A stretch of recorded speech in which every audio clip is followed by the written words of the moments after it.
ശാസ്ത്രം സമൂഹത്തിൽ എന്നുള്ളതാണല്ലോ നമ്മളുടെ ലക്ഷ്യം. അതുമായി ബന്ധപ്പെട്ട് ഇതിനെ താരതമ്യം ചെയ്യുമ്പോൾ നമ്മൾ എടുത്തു പറയേണ്ടതാണ് ചില അന്ധവിശ്വാസങ്ങളെ പറ്റി.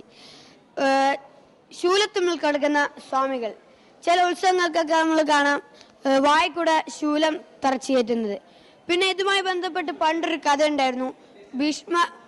മഹാഭാരതത്തിൽ ഭീഷ്മാചാര്യർ എന്നയാൾ ശരശയിൽ കിടന്നത്. അതിനൊക്കെ പിന്നിലുള്ള ശാസ്ത്ര സത്യമാണ് ഞങ്ങൾ ഈ പരീക്ഷണത്തിൽ മുന്നോട്ട് വയ്ക്കുന്നത്. നമ്മുടെ സമൂഹം ഇന്ന് വിശ്വസിക്കുന്നത് ഇതിന് ഒക്കെ ഒരു പ്രത്യേക കഴിവുള്ളവർക്ക് മാത്രമേ ഇങ്ങനെ ശരശയിൽ കിടക്കാനാവൂ എന്നൊക്കെയാണ് നമ്മളെ സമൂഹം ഇന്ന് വിശ്വസിക്കുന്നത്. അത്തരം അന്ധവിശ്വാസങ്ങളെ പൊളിച്ചടക്കാനാണ് ഞങ്ങൾ ഈ പരീക്ഷണം ചെയ്യുന്നത്. പ്രതലവിസ്തീർണം കൂടുമ്പോൾ മർദ്ദം കുറയുമോ, അല്ലെങ്കിൽ പ്രതലവിസ്തീർണം കുറയുമ്പോൾ മർദ്ദം കൂടുമോ എന്നതാണ് ഞങ്ങളുടെ പരീക്ഷണത്തിന്റെ ലക്ഷ്യം. ഇതിനായി ആണികൾ, തൂക്കുകട്ടികൾ, ബലൂണുകൾ എന്നിവ ആവശ്യമാണ്. നമുക്ക് പരീക്ഷണത്തിലേക്ക് കടക്കാം. ആദ്യം ഒരാണിയിൽ ബലൂൺ വെച്ച് അതിനുമേലെ ഒരു നിശ്ചിത ഭാരം ലംബമായി വയ്ക്കുന്നു. ബലൂൺ പൊട്ടി. ഇനി നമുക്ക് പ്രതലം വർദ്ധിപ്പിച്ച് പരീക്ഷണം ചെയ്തു നോക്കാം.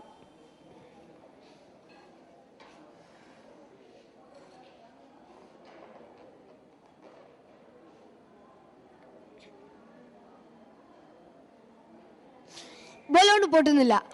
ആദ്യം നാം ഒരാണിയിൽ വെച്ചപ്പോൾ അതിന്റെ അഗ്രഭാഗത്ത് മാത്രമാണ് അതിന്റെ മൊത്തം ബലം അനുഭവപ്പെടുന്നത്. അതുകൊണ്ട് തന്നെ നമ്മൾ കൊടുത്ത ബലത്തിനെ അവിടെ രൂപപ്പെട്ട ആ പ്രതലത്തിന് താങ്ങാനായില്ല. അതുകൊണ്ട് ബലൂൺ പൊട്ടി. പ്രതല വിസ്തീർണം കൂട്ടിയപ്പോൾ നാം കൊടുത്ത ബലം അവിടെ രൂപപ്പെട്ട മൊത്തം പ്രതലത്തിലേക്ക് അനുഭവപ്പെട്ടു. അതുകൊണ്ടാണ് ബലൂണ് പൊട്ടാതിരുന്നത്.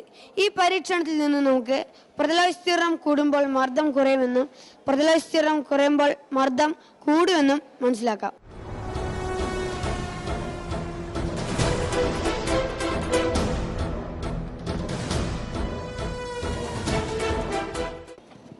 ഇതൊരു സേഫ് എലിവേറ്റർ ആണ്.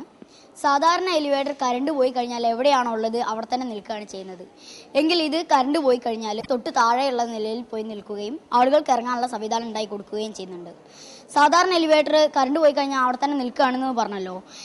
അത് കറണ്ട് വരേണ്ട സമയം കൂടുകയാണെന്ന് വെച്ചാൽ ലിഫ്റ്റ് ടെക്നീഷ്യന്മാരെയോ മറ്റോ വിളിച്ചിട്ട് കോണികൾ ഉപയോഗിച്ചൊക്കെയാണ് ആളുകളെ പുറത്തിറക്കുന്നത്. എങ്കിൽ ഇതിൽ അതിൻ്റെ ആവശ്യമില്ല. കറണ്ട് പോയി കഴിഞ്ഞാൽ ഇത് തൊട്ട് താഴെയുള്ള നിലയിൽ പോയി നിൽക്കുകയും ആളുകൾക്ക് ഇറങ്ങാനുള്ള സംവിധാനം ഉണ്ടായി കൊടുക്കുകയും ചെയ്യുന്നുണ്ട്. ഇതിൻ്റെ ഭാഗങ്ങൾ എന്തൊക്കെയാണെന്ന് നോക്കാം. Main motor, lock motor, cabin lock, counter weight first second എന്നീ ഭാഗങ്ങളാക്കി തിരിച്ചിട്ടുണ്ട്. Counter weight first, counter weight second. അതിനടിയിലായിട്ട് ഒരു ഇലക്ട്രോ മാഗ്നറ്റ് ഉണ്ട്.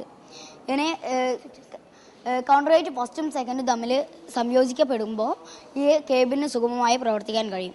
പ്രവർത്തനം എന്താണെന്ന് നോക്കാം.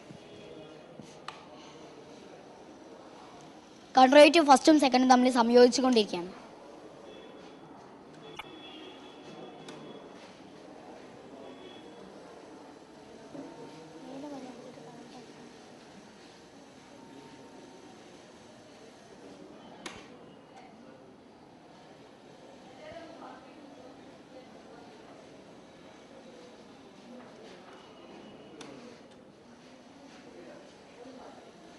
ഇതിപ്പോൾ 2 ഫ്ലോറിനിടയിൽ വെച്ച് കറണ്ട് പോകാന്ന് വെച്ചാൽ എന്താ സംഭവിക്കാൻ നോക്കാം. തൊട്ട് താഴെയുള്ള നിലയിൽ പോയി നിൽക്കുകയും ആളുകൾക്ക് ഇറങ്ങാനുള്ള സംവിധാനം ഉണ്ടാക്കി കൊടുക്കുകയും ചെയ്യുന്നുണ്ട്. ഇതിന് കാരണം കേബിൻ ലോക്ക് സാധാരണ എലിവേറ്ററിൽ 1 ഉണ്ടാവാറുള്ളൂ. എങ്കിൽ ഇതിന് 2 ഉണ്ട്. Counter weight first, counter weight second എന്നീ ഭാഗങ്ങളായി തിരിച്ചിട്ടുണ്ട്. കൗണ്ടർ വെയിറ്റ് ഫസ്റ്റും സെക്കൻഡും തമ്മിൽ കറണ്ട് പോകുമ്പോൾ വിച്ഛേദിക്കപ്പെടുകയും ആ സമയത്ത് കേബിൻ ഗുരുത്വാകർഷണ ബലത്താൽ താഴോട്ട് പോരുകയും ചെയ്യുന്നു. ആ സമയത്ത് അത് ഗുരുത്വാകർഷണ ബലത്താൽ താഴോട്ട് പോരുന്ന കേബിൻ ലോക്ക് പിടിച്ചു നിർത്തുകയും ആളുകൾക്ക് ഇറങ്ങാനുള്ള സൗകര്യം ഉണ്ടാക്കി കൊടുക്കുകയും ചെയ്യുന്നുണ്ട്.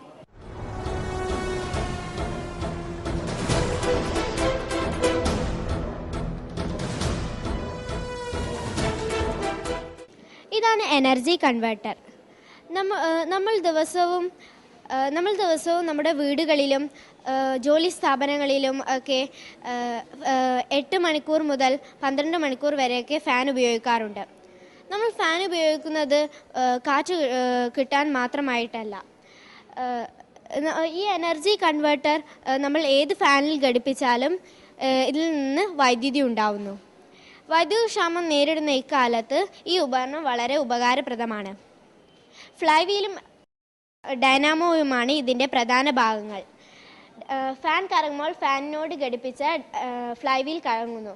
അപ്പോൾ ഫ്ലൈവീലിനോട് ബന്ധിപ്പിച്ച ഡൈനാമോ കറങ്ങി വൈദ്യുതി ഉൽപ്പാദിപ്പിക്കുന്നു. ഈ വൈദ്യുതി നമുക്ക് ബാറ്ററിയിൽ സ്റ്റോർ ചെയ്ത് നമ്മുടെ ആവശ്യാനുസരണം ഉപയോഗിക്കാം. ഇനി നമുക്കിത് പ്രവർത്തിപ്പിച്ച് നോക്കാം.